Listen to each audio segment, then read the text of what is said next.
and welcome to Pricing College with your hosts, Joanna Wells and Aidan Campbell.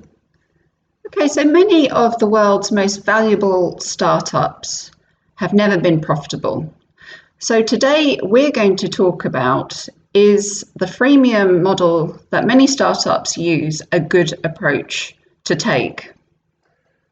I think we read in the paper very recently that Australia has a new tech unicorn, and that is the online marketing system, Canva. Canva is a system that I personally use. I think it's great. It lets you do lots of different things, such as design graphics, posters, anything from a visual perspective that is super beneficial for any company. The thing about Canva that's really interesting is it's valued at circa 8 billion American dollars, I believe. But the vast majority of users never pay a cent. And I personally use it nearly every week, and I very rarely pay any money to Canva. Yeah, and this is quite a common model for a lot of startups. The product or the service is free. So where are they getting their revenue? In regards to Canva, there's a few templates that they charge for, but there's a huge host of templates that are free and really good to use. I suppose this is an extreme version of a freemium system. I think we're all used to getting a tester or a sample for a new product. Sometimes this can be very sensible. We covered penetration pricing in a previous episode, and obviously a freemium system is an extreme version of that.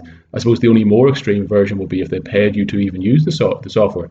But I suppose when something's so new that you haven't used it before, you're not aware of it, sometimes a freemium or a free test is an old-fashioned way of getting you used to it, getting you aware of it, and becoming accepting. And then hopefully the idea will be that they'll move you up as you become accepting, you use it, then you start paying, you become accepting of the value that you get from that product, and you will pay for it.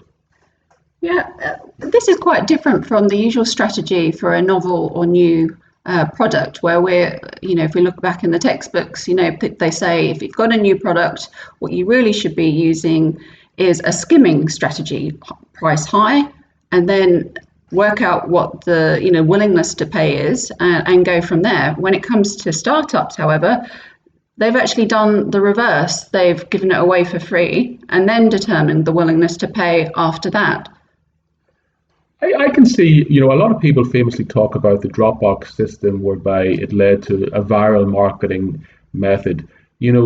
Basically in this sort of industry and startups, you need marketing of one form or another, and word of mouth for someone like Canva is great. There's a huge, universe of users, and they talk about it, recommend it to other users, and then a certain percentage of those users will pay to use it. The Dropbox example was if you referred a friend, they would give you extra storage or free storage, and that helped the word of mouth viral nature of it. With Canva, one of the things I'll say about it is the vast majority of people can get everything they want from it without ever paying. And it's how are they going to move people?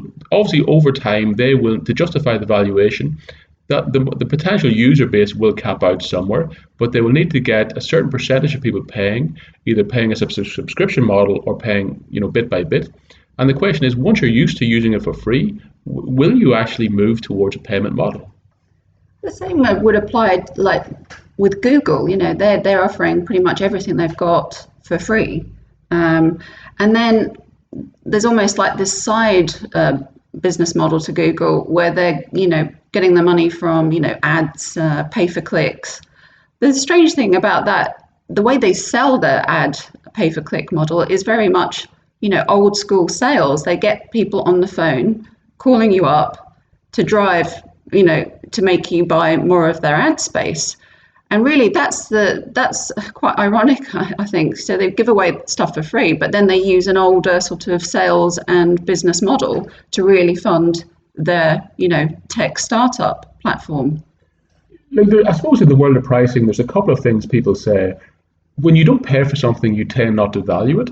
There's a very famous analytical case studies done where if you change the price of anything from 0 to even 1 cent or 10 cent, the actual demand for that will drop hugely, way more than the actual value of 10 cents. Just even paying anything whatsoever will hugely diminish users.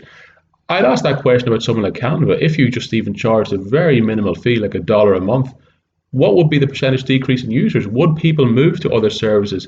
And I can think of ones that are not exactly the same, but things like Extensio and other products like that.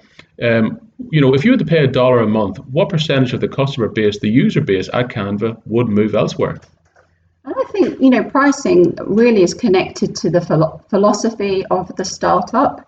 And it's all based, the tech startup is all based on the idea that we give more value to more people.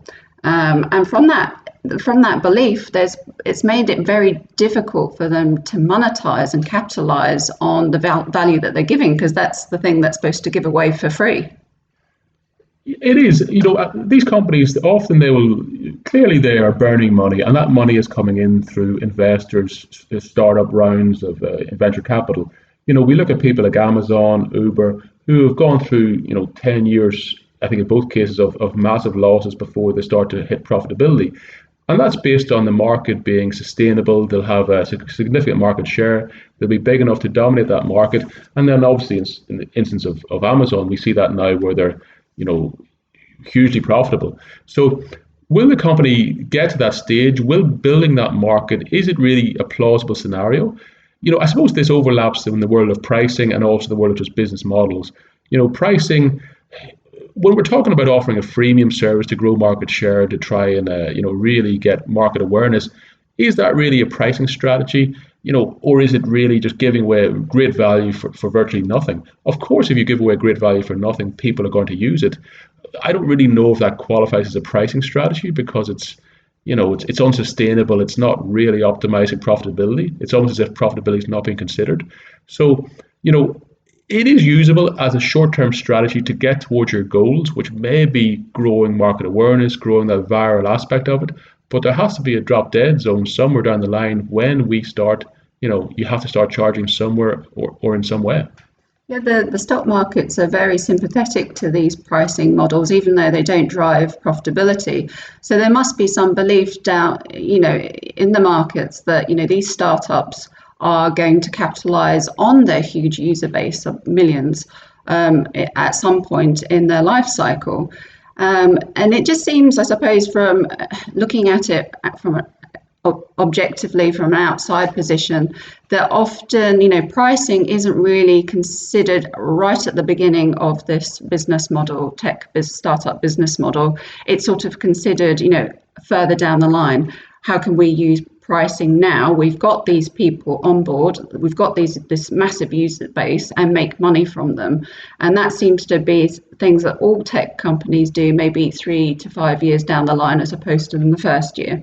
Maybe that's a strategy in itself. Yeah, I think I'll wrap up my comments here, and I'll say one of the big dangers is we tend to look at the winners. We look at the survivors in the tech industry or any industry. I remember reading an article that in the airline industry, after the Wright brothers invented the first plane, there were thousands of airline companies. We only think of the 2 or 3 that even survive. That's the same in the tech industry. We think of Canva because they're valued at $8 billion, but there's hundreds of smaller startups out there trying to pursue this freemium model, trying to pursue giving away this great value for nothing and hoping that over time it will grow quick enough they'll be able to start charging before their funding runway runs out. In a company like Uber, yes, they have a massive runway, the funding seems to be available. For many small startups, they can hit a crunch.